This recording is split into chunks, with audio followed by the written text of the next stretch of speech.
So, ihr Warmduscher, ich bin Vegeta und hier geht's jetzt mit Han Rizzles neuem Video los.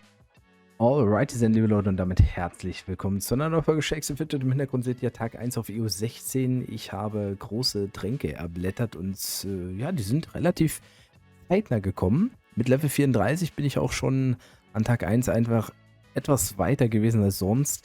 Ihr seht das jetzt alles relativ schnell im Zeitraffer. Ich möchte nämlich kurz nur über die Erfahrung sprechen jetzt mit dem speziellen Black Gem Rush.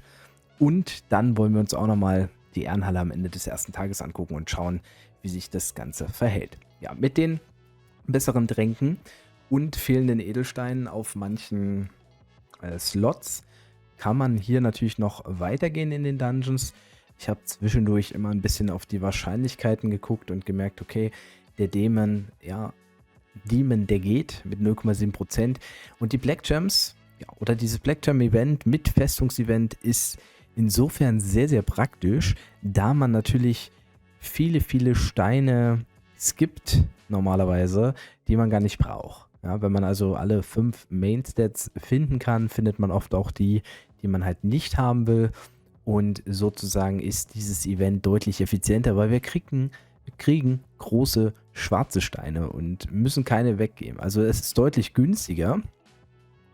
Und die Spieler, die halt vom Level sehr hoch kommen am ersten Tag, die mussten natürlich mit ausreichend Rest-Alu für Level 40 und 50 spielen. Das heißt, die mussten durch die Black Gems, durch Items, durch Abfarmen und Skillen oder auch durch den Greifendrachen und das Leasing spielen, um entsprechend die Level zu erreichen und Dungeons freizuschalten.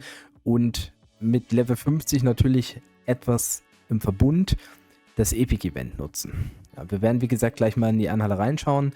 Ich selber habe mir halt gesagt, okay, ich gucke mir das halt so ein bisschen an.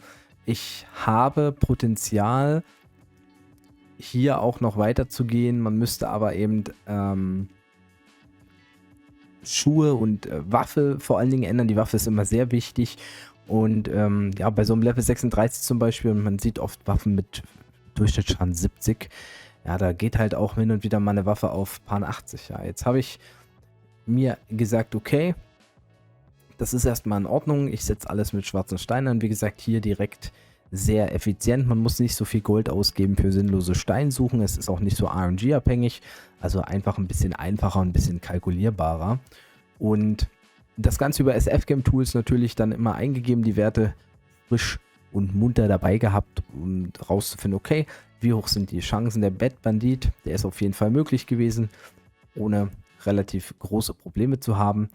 Und der hat auch schon ordentlich XP gegeben.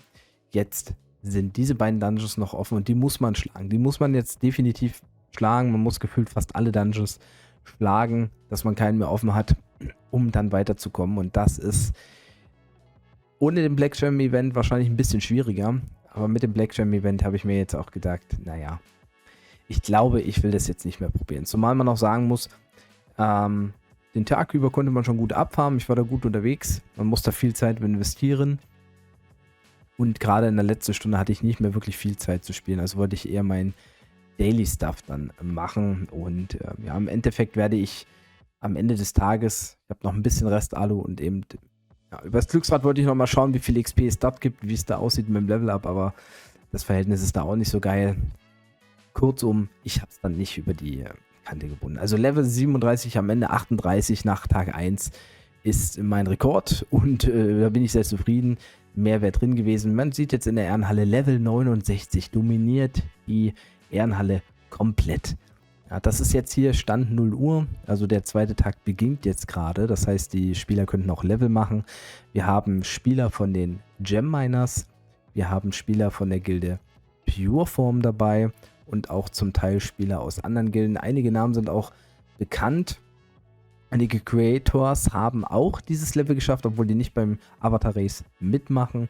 Das haben sie sich trotzdem nicht nehmen lassen. Wie gesagt, es ist sehr wahrscheinlich, dass Stand jetzt die 5 Spieler mit dem höchsten Level oder die 350 erreichen, von den Gilden Pureform und Gem Miners stammen.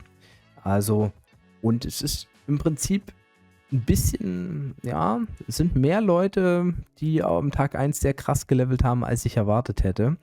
um ganz ehrlich zu sein. Einige Namen kennt man, zum Beispiel The Masked Man ist dort dabei, Renovate sehe ich da zum Beispiel auch. Das sind Namen, die kennt man auch, dass die sehr gut spielen können, aber es sind auch einige Namen, die mir jetzt nicht so viel sagen, die vielleicht auch zum Teil unter anderen Namen unterwegs sind oder eben tatsächlich einfach mitziehen. Level 69 war das Maximum, das heißt, der letzte Dungeon, ja, den man noch nicht schlagen kann, das ist, glaube ich, ein Magier oder ein Stärkegegner, der ist wirklich sehr, sehr schwer. Auch an Tag 2, jetzt gab es ja auch nochmal ein New Login, der Server, die Performance war okay. Ja, die ersten werden jetzt Level 70 und plus erreichen. Ja, die Spieler hatten eben auch keine Abenteuerlust mehr übrig oder Expeditionen, um noch auf 70 zu kommen. Wenn sie jetzt 70 werden, holen sie sich den Schlüssel, dann geht es ganz schnell auf 75 mit den Pets. Also das wird jetzt in den nächsten Minuten hochgehen. Und wir werden höchstwahrscheinlich dann schon an Tag 2 einige Spieler erleben, die über Level 200 plus kommen.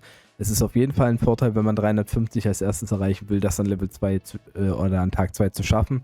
Auch an Tag 3 ist es wahrscheinlich zwingend notwendig bei der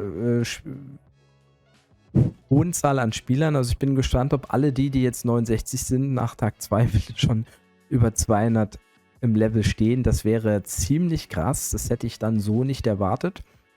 Und das Black Gem Event wird da natürlich auch unterstützen. Ja, das Black Gem Event macht es insgesamt ein bisschen günstiger.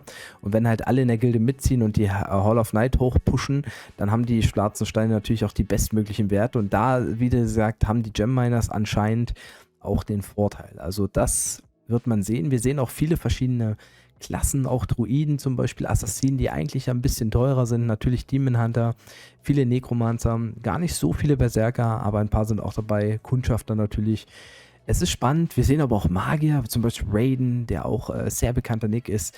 Also ob die alle so mitziehen können wie an Tag 1, weiß ich noch nicht, aber man wird es sehen. Ich meine, den Magiern scheint das Black Gem Event auch gut zu helfen. Es ist alles drin. Wer jetzt an Tag 1 noch nicht 69 war, kann trotzdem noch gewinnen, aber es wird definitiv nicht einfach und nicht billig.